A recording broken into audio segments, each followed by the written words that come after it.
Hello there, probers. Hello, howdy like. Welcome to But It Was Aliens, the extraterrestrial comedy podcast brought to you by two former MIBs hell-bent on bringing you the truth. I can't do this anymore. Hold on. Floor 2501.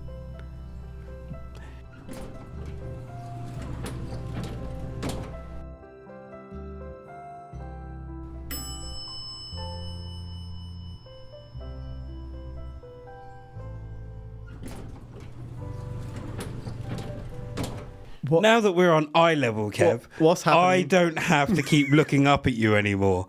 I'm going to keep my neck a rest, you lanky, grey-bearded bastard. I was really wondering what the hell was happening there. I had no idea. Now I get it. It was a long-winded slight at my height. A slight height. Height slight. Is it really a slight when you're congratulating someone on being so tall? In these circumstances, yes. Never. Right, so I shall continue. We are two former MIBs. Mibs. Hell bent on bringing you the truth about all things extraterrestrial from the known and unknown universes. I'm your host for this week's probe, Granny Moonwalker, and standing across from me is Kevin the Grey, aka Greybeard, aka Long John Grey, aka Kev Dalf the Tall, aka the tallest Kev in the world, PKA John Boy. Is that previously known as? Yes. Ah. So I like Long John because that's kind of piratey.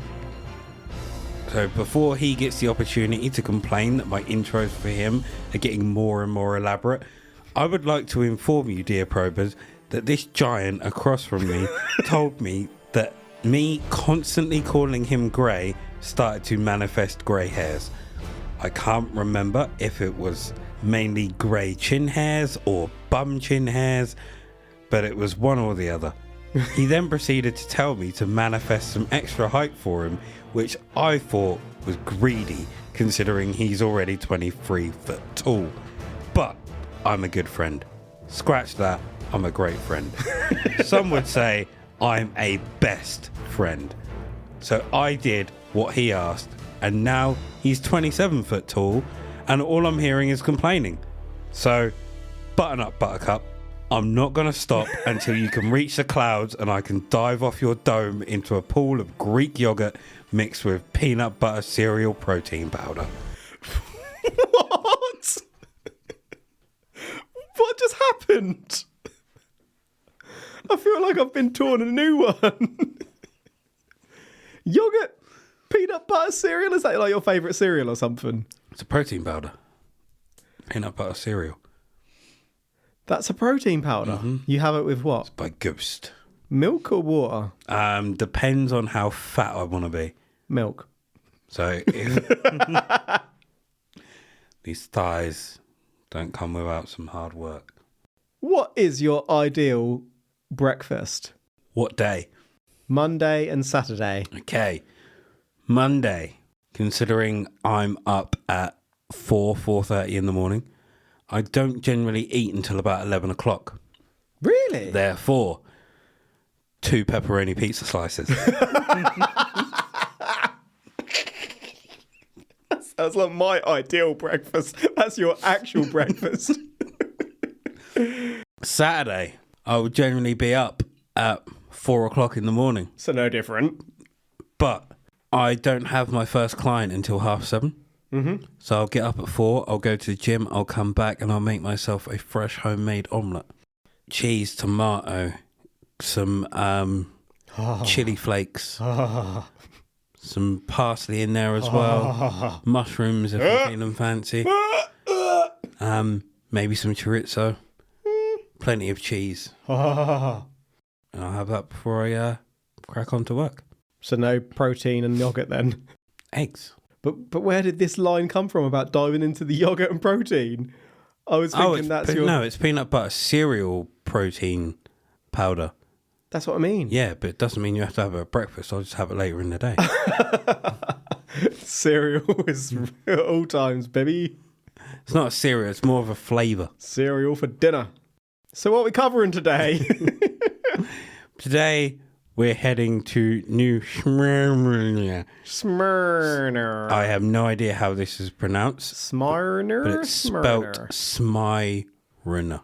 Smyrna Beach in Florida. We're heading to Florida. We're going, Florida, baby! Whoop whoop, it's hot. The year is 1975. The day, I don't know. The time, I know even less. But what I can tell you about is something about the person. Lynn Plaskett. Hi, Lynn. Lynn is a former county councilwoman. Oh. Now, what isn't clear is whether or not she was part of the evil council.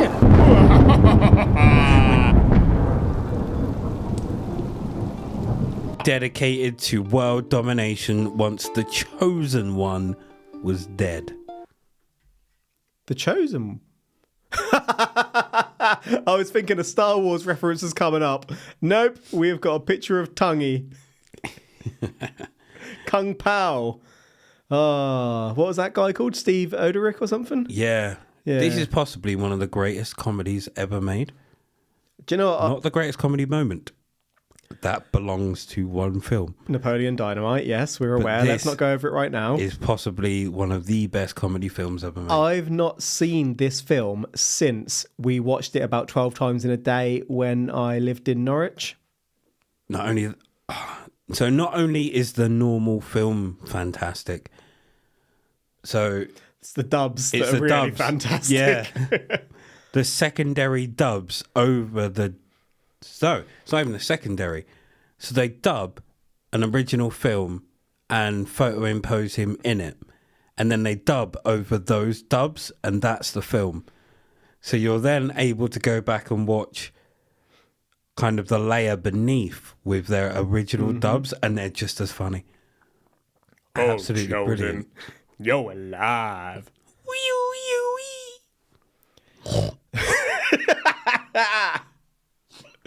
One day we need to watch that again. Oh, we do.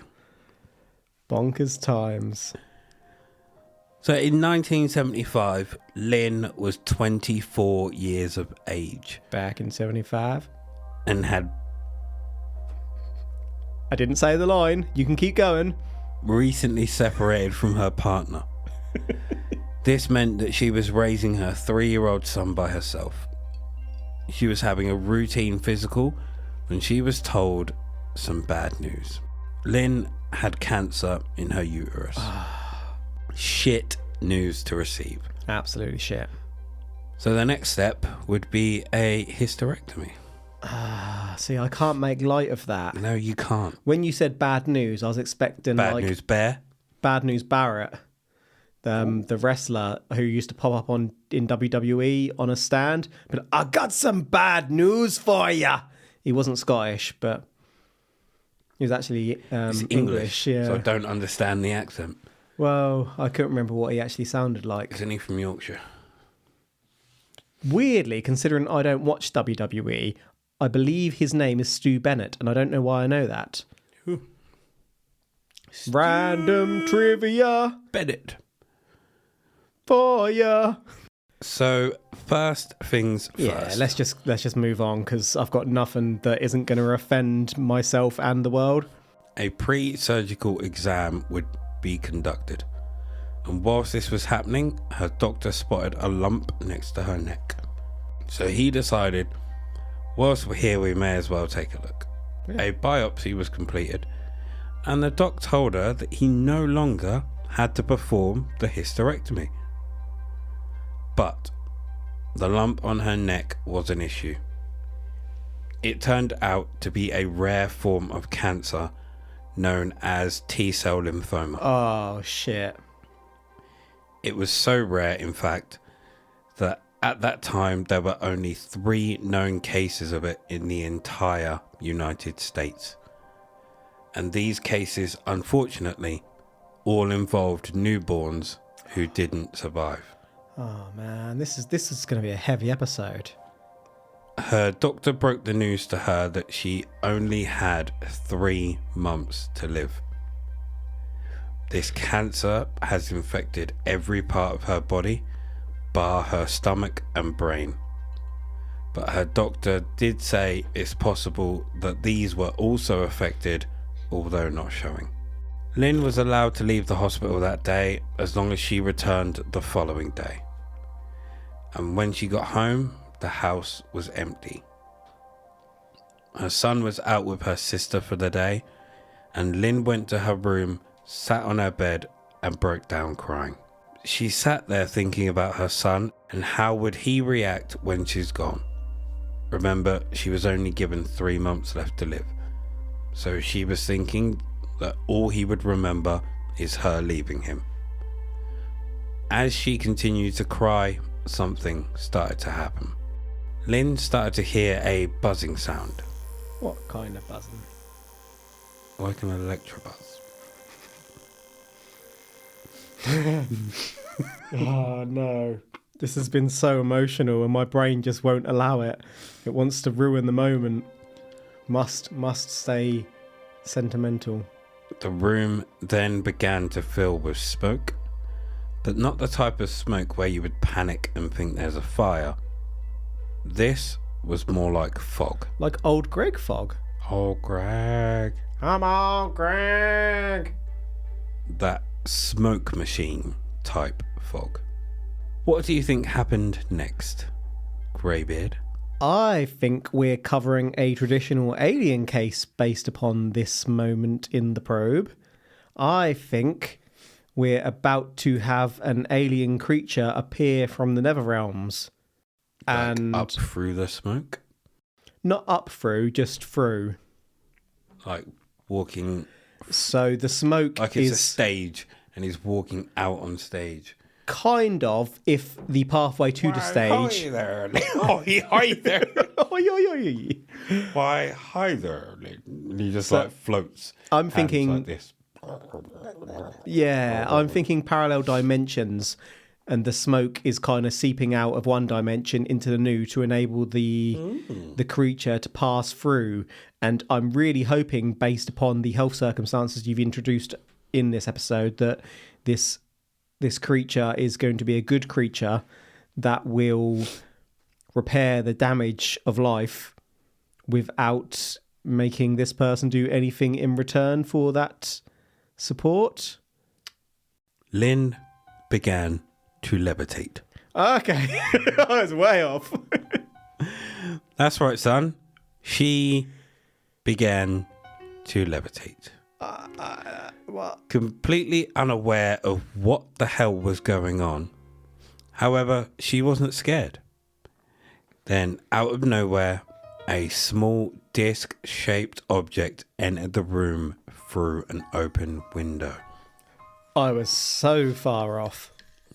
The object hovered near her and, starting at her head, descended to her feet and then up again, almost as if scanning her. That's what I was thinking. The disc is described by Lynn to have a raised top similar to a traditional UFO, I'm assuming. A small one. And had multicolored lights around it. This is kind of like a little probe, isn't it? Excuse the pun. Mm-hmm. But not the sort of UFO we see in the sky that's massive as it comes closer. It's sending out a little probe unit. Absolutely, like a little few inches wide, few more inches longer kind of probe. A few minutes passed and then the object simply left. Lynn was placed back down on her bed and she just rolled over and went to sleep.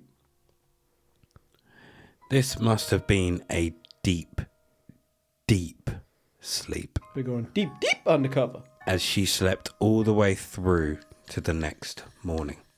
As she awoke that morning, something felt different. She felt revived. Almost like she was close to death and was then given an elixir, restoring all health and removing all ailments. Ooh. She then had a feeling that everything was going to be fine. I'm getting closer. And she went back to the hospital and they started a rigorous chemo program. This was one last roll of the dice. What did she have to lose? She was given only 3 months to live, so if she could eke it out for another 2 to 3, why wouldn't she try? Yeah.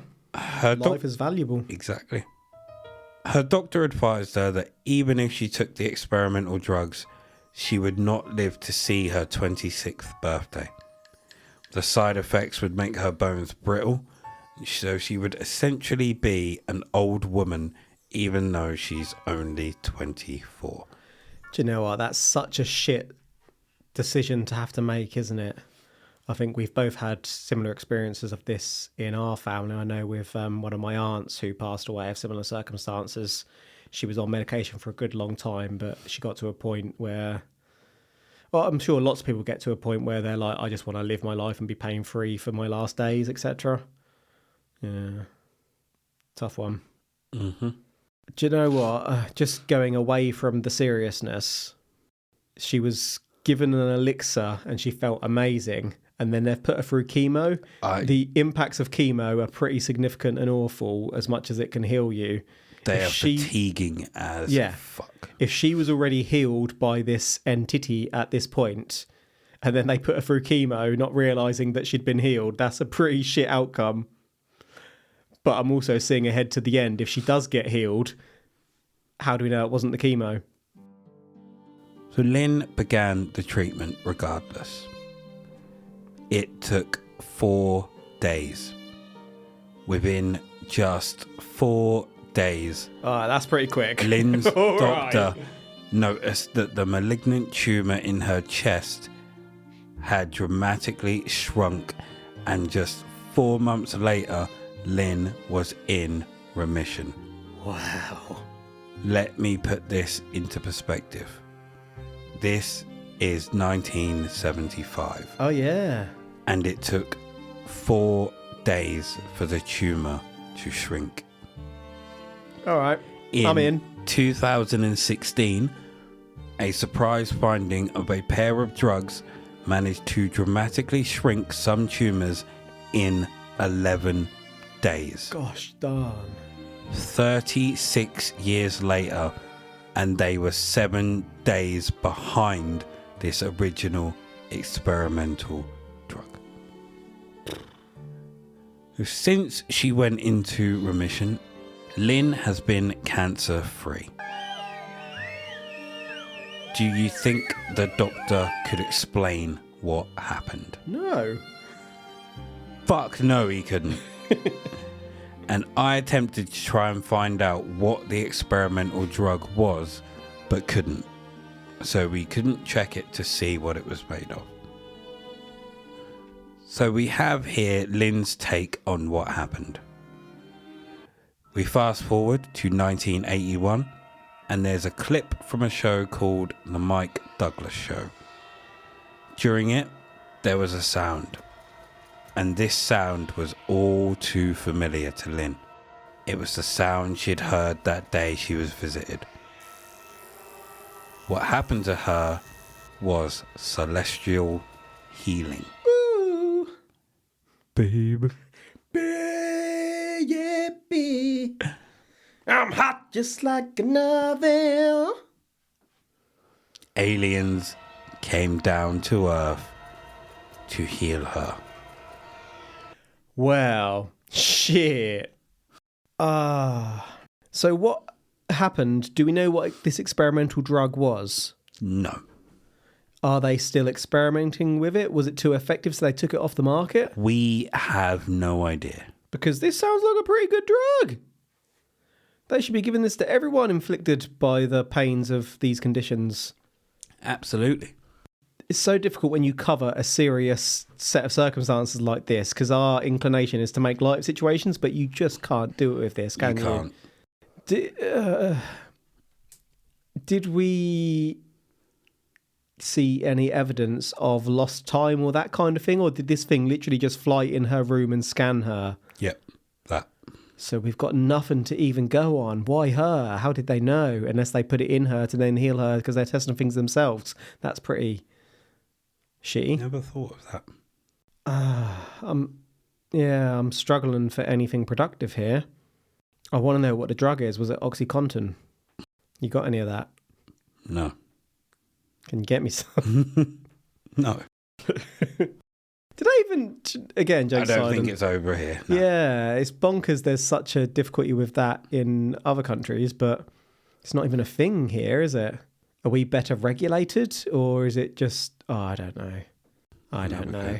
Obviously, they planned to put it worldwide, didn't they? But they were stopped. In 1996... Have you finished that series, by the way? Haven't started it. I finished the Netflix one. Yeah, I finished that. Did it end in the same way? Because obviously I've only seen the Didn't good mention anything about trying to go worldwide, so no. They didn't give you the full story then. In 1996, sad year, Plaskett was in the middle of a re-election for the Volusia County Council. She was 46 at this time, some 20 plus years removed from the incident. And right smack in the middle of this re-election, she announced the story of the UFO and her healing to the public. Ooh, that's interesting timing, isn't it? Not only did she let it be known, she went on a run, taking it straight to TV tabloids. She was on the Maury Povich show, which I'm sure most people know for the infamous "You are not" and "You are the father" reactions. Yeah. And you've got an image here of someone dancing when they find out they're not the father. Yeah. Famed memes and videos. Mm-hmm. Has she come out with this story at this time because she wants the publicity, like good publicity, bad publicity? It's all good, really, because it gets you the attention and can serve your purposes. What's the saying? There's no bad publicity or something. Mm-hmm. Yeah. So we've got a potential no such thing as motive. bad publicity. We've got a potential motive for bullshit here. Not saying it is. I'm just saying we've got potential motive. Completely off topic, but it made me think of it when I saw 1996. Did you see in the news yesterday, I believe, or the day before, they've arrested someone for the murder of Tupac Shakur? No, I had not. Yeah. Mm-hmm. Was that Been suspected for many... No. One of the gangbangers who'd always said that they were in the car at the time of the incident. Obviously, the person who, I don't know this, but the person who was rumoured to have pulled the trigger was killed 2 years later. But whether they did or not, I don't know. But yeah, they've arrested this person now. Damn. Yeah, sorry, completely randomly and off topic, as I say. Feels like a serious episode today. Can you talk about some boobs or some bums or something? Little winky flopping about. Where's the lightheartedness? Lynn also appeared on Unsolved Mysteries. Ooh, the original or the recent series? The original. Ooh. Was this a tactic to get voters on her side? Well, if it was, it didn't work. The voters were pissed and she was not voted back in. Oh, shit. But in 2003, she won the election to the New Smyrna City Commission, as they deemed her story was old news, so didn't warrant including in the coverage. They let her back into City Walls, sorry. Plaskett was very reluctant and even refused most of the time to even discuss the event, saying that she was too embarrassed. However, she would never elaborate on why that was. Hold up. She was too embarrassed to talk about it, yet she went public with it. Yes. What the F, David Blaine? David Blaine? You can't put it in the public sphere and then take it back and say you're too embarrassed. I'm too embarrassed, nah. No, that doesn't work that way. She's appeared on Maury and a documentary. Mm-hmm. How embarrassed was she really? No, not allowing it. It's at this point we turn to science and skepticism. Right on time. The science I touched a little bit upon earlier, in that the experimental drug, which was used 30 plus years, was ahead of the revolutionary drug discovered in 2016. OxyContin, yeah. I also couldn't find the drug that was used during her treatment in the 70s. The skepticism comes solely from those she tried to get to vote for her re-election. Upon hearing this story, they were not impressed in the slightest, and she wasn't voted back in. I also couldn't find any evidence of any ufologists investigating this case. Not that it would have made it true, but it would have at least added something to it to sprinkle a bit of validity. That it was maybe investigated rather than just told during a re-election. Yeah, and on the note of election, vote for Pedro. Nicely done, sir. Back in 82. No. Rewind. Yes. Something that dawned on me whilst going through that I didn't catch earlier. The tumour in her chest shrunk. The lump was found in her neck. Right. So there was no cancer anywhere. The lump was found in her neck. I suppose they said it spread everywhere. But why did just the one in the chest shrink and nowhere else shrunk? Do we know that it was a cancerous lump in the neck or just a lump? Cancerous lump. Rare form of cancer. Lymph nodes. T-cell. Lymphoma. I don't know why I'm whispering. I was about to ask why we're whispering. I have no idea. Well, mother trucker. Vote for Pedro. So to summarise, we have the case... I never got to ask questions. I don't have any questions. So to summarise... Are we the first ufologists, ufologists Are we the first ones in this realm of MIB-ism? Mm-hmm. Yes. We're the first mibbies to... Yes. Hey. Allegedly, truthfully. So I like being first. In every aspect of my life. Surprise! We have the case of Lynn Plaskett, who at 24 years old was unfortunately diagnosed with cancer of the uterus. A biopsy was scheduled, and whilst laying there, the doctor noticed a lump on her neck. But during the biopsy, he couldn't find any cancer of the uterus, so told her that he wouldn't have to do the hysterectomy. But he did want to check the neck. Bad News Bear informed Lynn that it wasn't good, and that she had a super rare form of cancer. This cancer was so rare that there were only 3 known cases at the time in the entire United States. Those 3 cases involved newborns, and none of them survived their first year. Lynn was told that she only had 3 months left to live, but they were going to try some aggressive chemotherapy.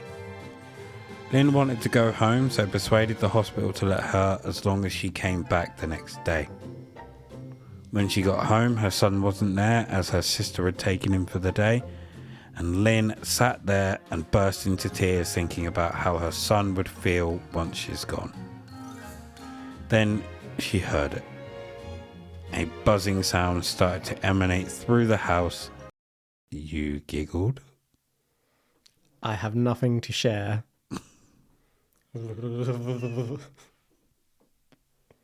Just got it. A buzzing sound started to emanate through the house, and her room filled with a fog-like substance. Next thing she knew, Lynn was levitating.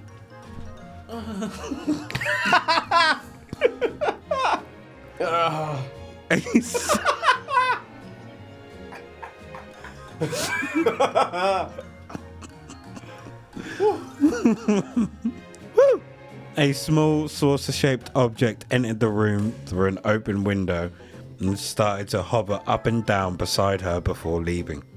Once it did, the smoke left with it. Lynn was placed back on the bed, so she turned over and went to sleep. When she awoke, she felt revived, as if she knew everything was going to be okay. She went back to the hospital and they started chemotherapy. 4 days later, the tumour had shrunk drastically. The doctor couldn't explain it. And then within 4 months, the cancer had gone completely. Lynn was in remission and has been cancer-free from that day going forward. It wasn't until watching a show in 1981 that Lynn figured out what had happened to her. Celestial healing. And it would appear that Lynn kept all of this to herself until she was up for re-election for a seat on the council in 1996. She was then on The Maury Show and later Unsolved Mysteries. The voters weren't amused and Lynn lost the re-election. So Greybeard, do you believe that Lynn was treated for this cancer by extraterrestrials? Was this celestial healing? Kevin! I'm hot just like an oven. She kept it to herself, yet told everyone. Kept it to herself until it was convenient. She made up a story to try and get herself some promotions in publications to get herself elected. Ergo... Whoa. You agree? Yes. I'm not saying that it was aliens, mon frere. Really wasn't. It really wasn't. I don't... Did she actually have the condition? I don't know. I really don't know. I hope she did, although that sounds awful, just because I think it's just as awful to make up that you've had it. I think it's worse to make up that you've had it. And it's just the timing of everything. I mean, a super rare form of cancer that no one survived, and you survived it. It just doesn't add up. And the fact that, like, I think chemo was a thing back then, but it wasn't as advanced as it is now. So the fact that I suppose if it was aliens, that the aliens helped, then it wasn't the chemo that got rid of it in 4 days. But it still just sounds made up and like it was used to get voters on side. That's so... Makes you feel a bit wrong inside, this one, doesn't it? Does indeed. Also, I don't know how old the doctors were at the time, but you've got 12. You've got nothing from doctors backing this up, and nothing from anyone else. It's literally just her word, her going on TV saying it. Tried to find the Unsolved Mysteries episode for it, but it just kept giving me other episodes. It's really annoying. So no, I do not believe that this was aliens, unfortunately. Me neither. I think it was made up.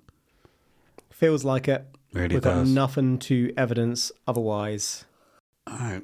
Thank you for joining us for this week's probe. You can find us on our socials everywhere at But It Was Aliens. That's Insta, Facebook, X, formerly known as Twitter. And our Facebook group is Extraterrestrial Towers.